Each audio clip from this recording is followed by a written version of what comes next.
Assalamu alaikum.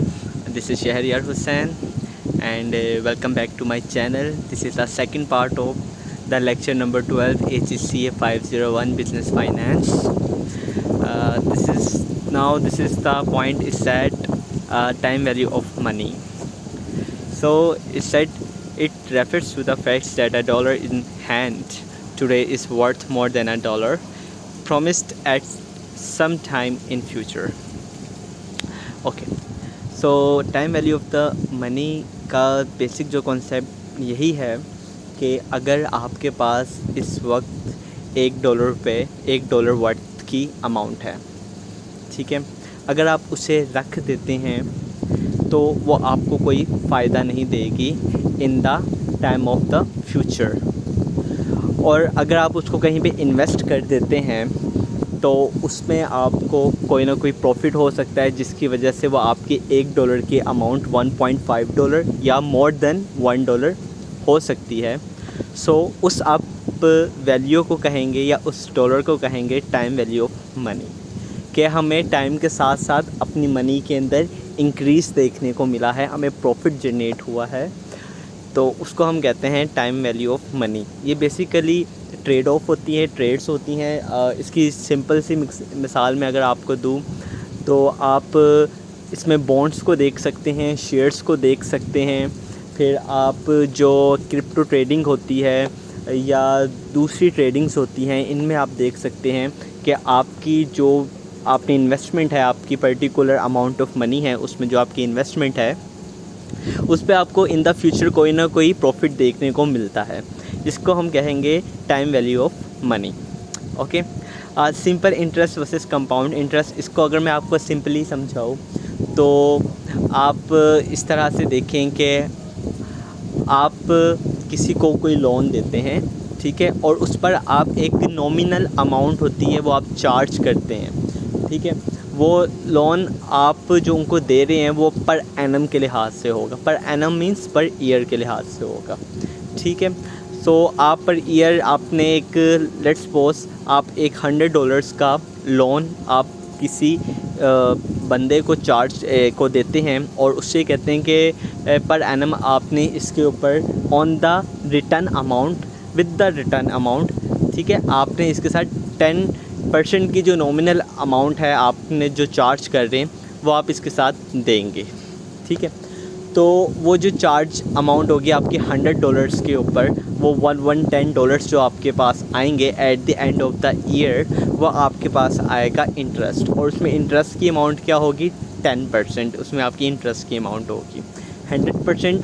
जो $100 आपकी value थी वो आपकी थी प्रेजेंट वैल्यू, उसको आप कह सकते हैं, या प्रिंसिपल अमाउंट आप उसको कह सकते हैं, जबकि जो इंटरेस्ट या नॉमिनल अमाउंट थी आपकी 10% की, ठीक है, या $10 की, सही है, वो आपका इंटरेस्ट कहलाता है।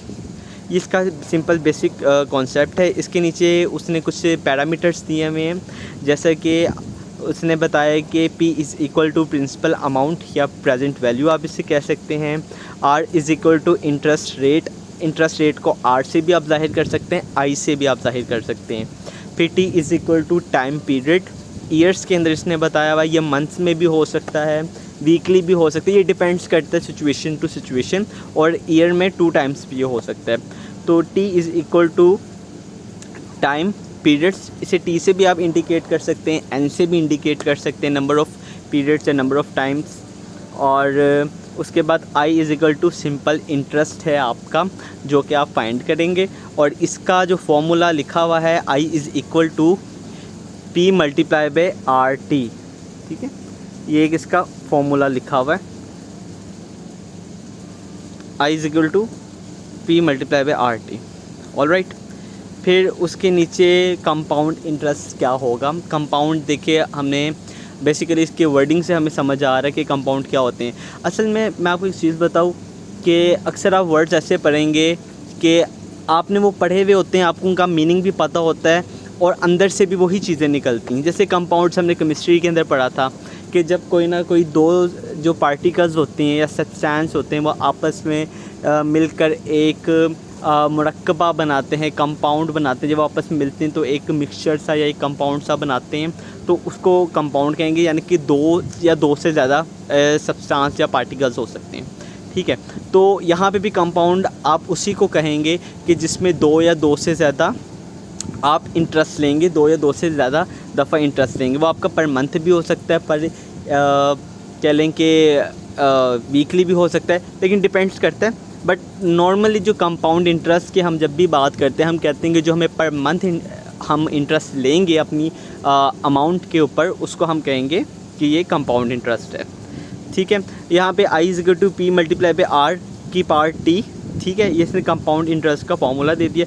अच्छा, ये जो पैरामीटर्स हैं ना, इनको ज़रा आप लोगों ने माइंड में रखना है, क्योंकि अक्सर ये MCQs में भी पूछ लेते हैं कि R = किसके होता है, इंटरेस्ट रेट के होता है, T = टाइम पीरियड के होता है। और ये जो फॉर्मूलाज हैं, जैसे P = I = P मल्टीप्लाई पे T। ठीक है, इस तरह छोटे छोटे से बाजू का ये सिंपल इंटरेस्ट का फार्मूला भी पूछ लिया करते हैं, और बाजू का सिंपल इंटरेस्ट पे आपको न्यूमेरिकल भी आ जाता है in the form of MCQs। Okay, इसी तरह कंपाउंड इंटरेस्ट का भी होगा। ठीक है, पावर उसने R की पावर T लगा दी। फ्यूचर वैल्यू सिंपल सी, नॉर्मली नाम से हमें पता लग रहा है फ्यूचर वैल्यू क्या होगी। ठीक है, प्रेजेंट वैल्यू जो आपके पास चीज़ मौजूद है, लेट्स सपोज आपके पास एक बुक है और उस बुक की प्राइस इस वक्त आपने परचेज़ की, तो उसकी प्राइस कितनी है, 100 रुपीज़। ठीक है, बट इन द फ्यूचर आपको नहीं पता उस बुक की प्राइस क्या हो सकती है, या वो इंक्रीज़ होगी तो 100+ हो जाएगी, या वो डिक्रीज़ होगी तो माइनस में चली जाएगी। ठीक है, इसकी सिंपल एग्ज़ाम्पल अगर मैं और अच्छे से आपको समझा सकूँ, तो ये मोबाइल फ़ोन की आप एक एग्ज़ाम्पल ले सकते हैं कि नॉर्मली मोबाइल फ़ोन के जो रेट्स होते हैं वो बढ़ते हैं इन द फ्यूचर या कम होते हैं करंट मार्केट के मुताबिक। ठीक है, सो इसके अंदर जो कहता है कि it refers to the amount of money and investment will grow to over some periods of times at some given interest rate. Okay, so उसके अंदर आपके ऊपर वो कहता है कि अब वो अमाउंट है आपकी जिसके ऊपर आप एट द एंड इंटरेस्ट ले रहे हैं, और जो आपको अमाउंट मिलेगी वो आपकी फ्यूचर वैल्यू होगी। लेट्स सपोज आपने 100 रुपीज़ का लोन दिया था। ठीक है, और 10% का आपने इंटरेस्ट उस पर लगा दिया, या 10 रुपीज़ का आपने उस पर इंटरेस्ट लगा दिया।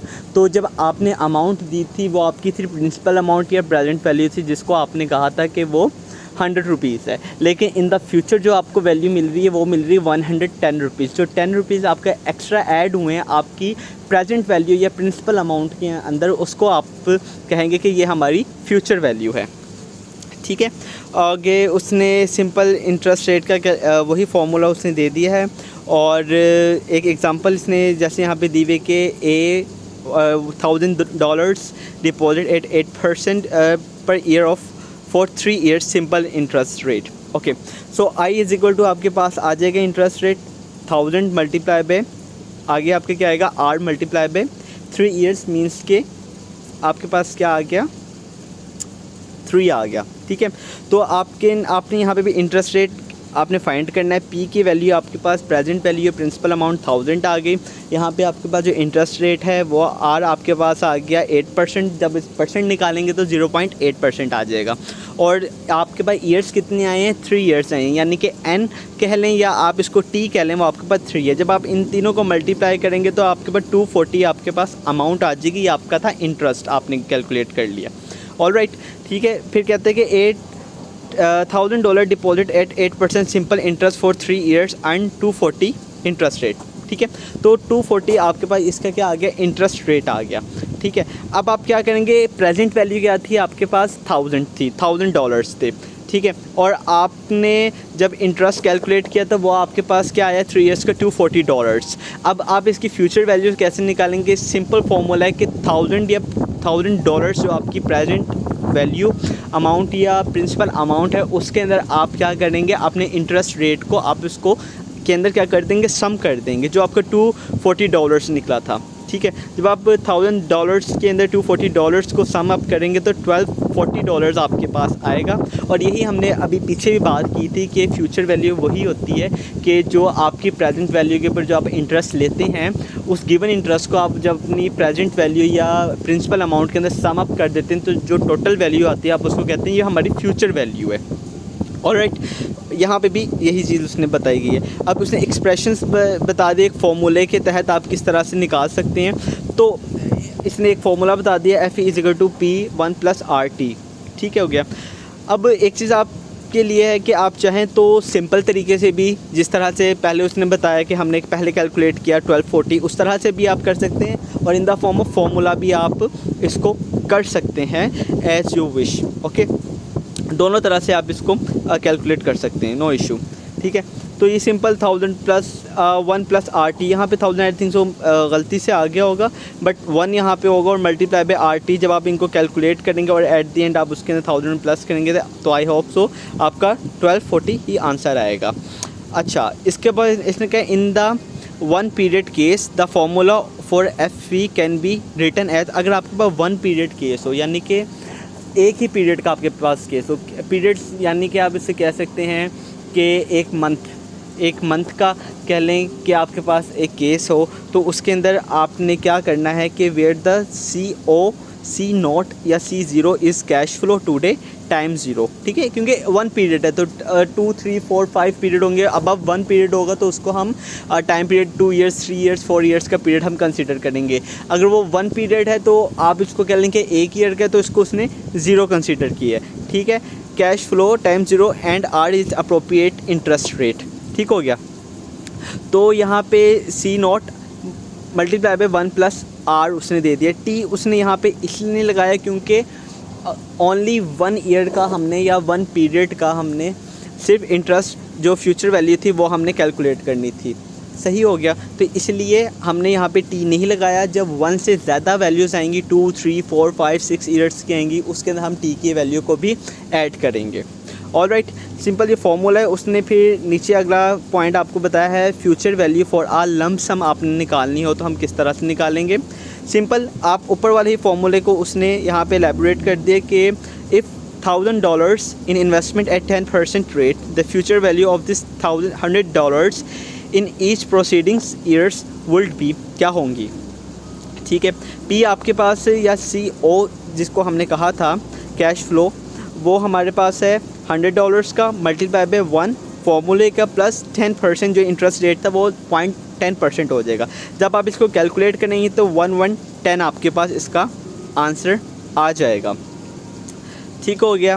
फिर उसने जो नीचे कैलकुलेट किया हुआ है, उसने नीचे कैलकुलेट जो किया उसका उसने एक दूसरा मेथड भी बताया कि आप इस तरह से भी कर सकते हैं इसको कैलकुलेट कि आप 100 मल्टीप्लाई बाय 1.10 मल्टीप्लाई बाय 1.10, ये आप फार्मूला देखें तो P multiply bye R multiply by T, ठीक है। इसे उसी फार्मूले के तहत यहाँ अगर आप इसको सिंपल कैलकुलेट करेंगे तो तब भी 1 to 1 आएगा। अगर आप 1.10 का स्क्वायर ले लेंगे, अगर उसको आप डबल कर लेते हैं तो आपके पास, और उसको मल्टीप्लाई 100 से करेंगे तो 121, ठीक है। यही प्रोसीडिंग ये 2 बार, 3 बार, 4 बार लमसम में आपकी अपनी मर्ज़ी होती है, सिर्फ उसे समझाने के लिए बताया गया है।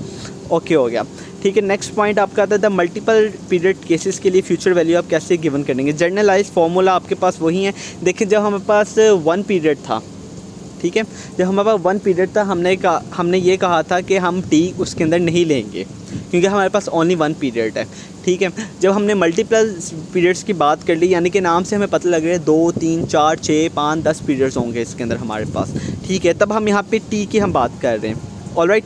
तो यहाँ पे फॉर्मूला क्या है, CO मल्टीप्लाई बाय 1 + R की मल्टीप्लाई बाय T, ठीक हो गया। अब नीचे उसने एक एक्सप्रेशन दिया हुआ है, इसको आपने माइंड में रखना था। एक्सप्रेशन 1 + R की power T is the future value interest factor, ठीक है। That is the line I am trying to highlight this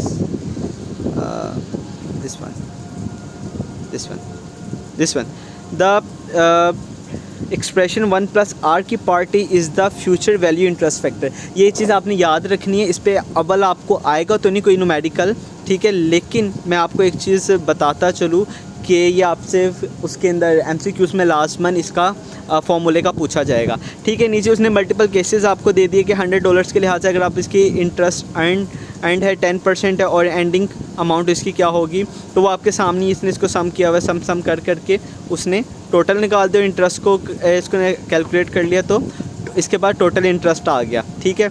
इसी तरह अगर आप एंडिंग अमाउंट को कर लेंगे कैलकुलेट तो आपके पास फ्यूचर वैल्यू का टोटल आ जाएगी, ठीक है। और इस तरह बिगनिंग अमाउंट को आप कर लेंगे, आपके पास प्रेजेंट वैल्यू या जो प्रिंसिपल अमाउंट है वो टोटल आ जाएगी।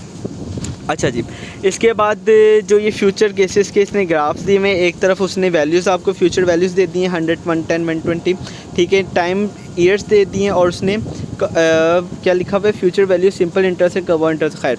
अच्छा, ये उसने इसमें बताया हुआ है कि जैसे हमने पीछे कैलकुलेट किया कि 1 ईयर के अंदर 110 था, 2 ईयर्स के अंदर गया तो 121, थोड़ा सा इजाफा हो गया, 3 ईयर्स में और इजाफा हो गया, इस तरह से वो बढ़ता चला गया, ठीक है। फ्यूचर वैल्यू प्रोजेक्शंस आ गई, future value and compounding and future value interest factor FVIF। अच्छा, ये जो FVIF है ना, ये आपने मस्ट याद रखना है कि इसका जो एब्रीवेशन होता है ना वो होता है फ्यूचर वैल्यू इंटरेस्ट फैक्टर, ठीक है। इसमें से आएगा कुछ नहीं, लेकिन आपने ये याद रखना है क्योंकि MCQs में पूछा जाएगा। बाकी ये कुछ यूज़ की चीज़ें नहीं हैं, सिर्फ जो इंपॉर्टेंट थिंग्स थे वो मैंने आपको बता दी हैं। यहाँ तक कि आपका ये चैप्टर था, तो आई होप सो आपको मेरी ये वीडियो पसंद आई होगी और इन्फॉर्मेटिव लगी होगी। अगर लगे तो ज़रूर इसको सब्सक्राइब कीजिएगा, लाइक कीजिएगा, और कोई भी क्यूरी हो इस पर्टिकुलर वीडियो से रिलेटेड या इसके फर्स्ट पार्ट से रिलेटेड, तो आप मुझसे कमेंट बॉक्स में अपना क्वेश्चन कर सकते हैं और मुझे बहुत खुशी होगी कि अगर आप मुझसे क्वेश्चन करें और मैं आपको उसका आंसर दे पाऊँ। बहुत शुक्रिया। अल्लाह हाफ़िज़, फ़ी अमान अल्लाह।